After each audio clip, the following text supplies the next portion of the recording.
Hello, bachcho. Let's read the question. The question says, given below are two statements.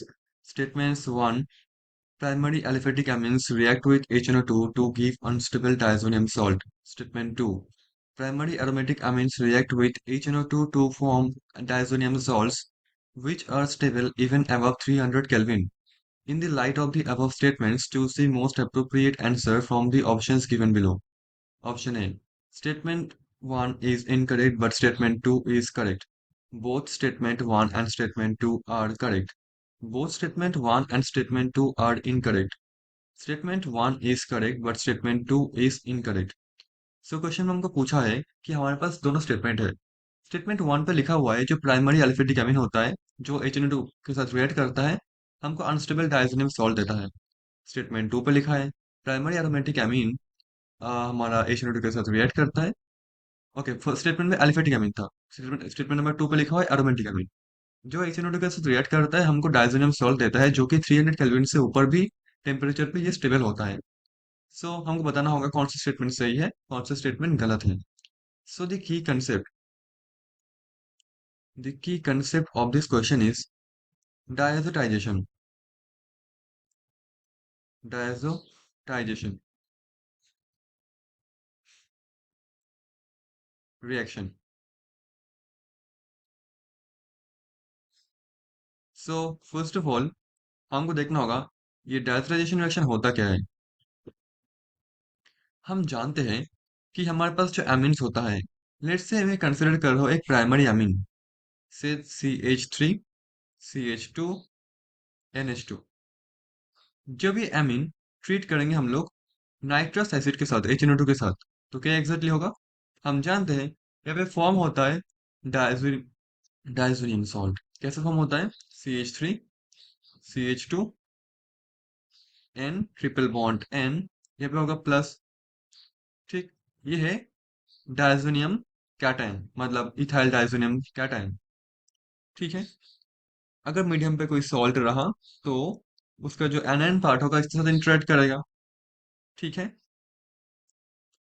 सो ये जो diazonium salt बना हम जानते हैं इसमें जो, ये देखो नाइट्रोजन के ऊपर पॉजिटिव चार्ज है। अगर ये नाइट्रोजन फॉर एग्जांपल ऐसे लीव कर गया, अगर ये ऐसे लीव कर गया तो कौन सा गैस निकलेगा, N2 गैस निकलेगा। हम जानते हैं ये जो N2 प्लस जो यहाँ पे है, it's a very good leaving group. N2 plus is a very good leaving group जो बहुत आसानी से लीव कर जाएगा। ठीक है, ठीक इसी की वजह से जो ये इंटरमीडिएट फॉर्म हुआ, ये इंटरमीडिएट बहुत अनस्टेबल है, वेरी अनस्टेबल। ठीक है, इसलिए क्या होता है यहाँ से ये N2 फॉर्म पे निकल जाता है, -N2 हो जाता है। यहाँ पे बनता है CH3 CH2 प्लस। ठीक है, अब मीडियम पे हमारे पास अगर वाटर रहा, H2O रहा, तो H2O आके यहाँ पे अटैक कर देगा। ठीक है, तो आफ्टर ऑल मैं देख पा रहा हूँ जो हमारा ये क्या है, ये है हमारा एक प्राइमरी एलिफेटिक अमीन। प्राइमरी एलिफेटिक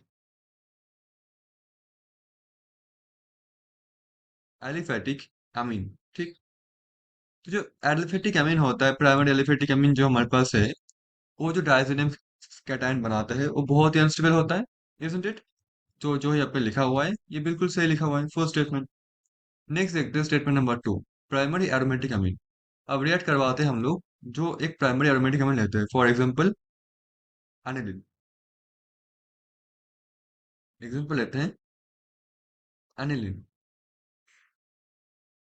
जब ये ट्रीट करेंगे हम लोग HNO2 के साथ, तो क्या बनेगा, सेम डायजोनियम सॉल्ट बनेगा। डायजोनियम सॉल्ट बनेगा,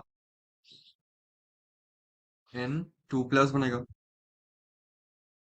अब जानते हैं, आपको लग सकता है कि ये N2 तो यहाँ से निकल सकता है, बट अगर मैं इसको थोड़ा सा ब्रेक करके लिखूं इसका स्ट्रक्चर को, तो आपको यहाँ पे ध्यान पड़ेगा कि ये जो इंटरमीडिएट है, ये इंटरमीडिएट हमारा जो एरोमेटिक रिंग है उसी स्टेबल हो रहा है।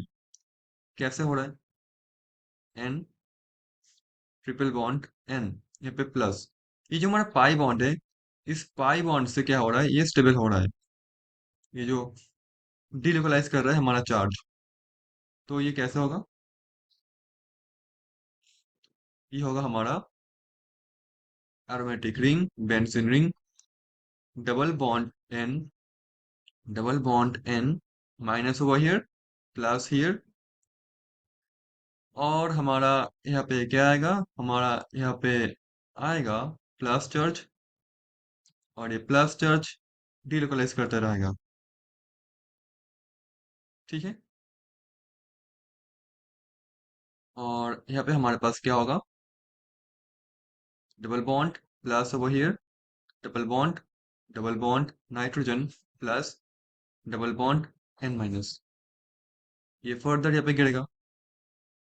तो आफ्टर ऑल हम देख पा रहे हैं ये प्लस चार्ज कैसे डिलोकलाइज कर रहा है, plus double bond N, double bond N minus, यह प्लस। अब ये पे गिर सकता है ऐसे, पाई बॉन्ड ऐसे डिलोकलाइज कर सकता है, और हमारे पास कुछ ऐसे बनेगा इसका रेजोनेंस स्ट्रक्चर।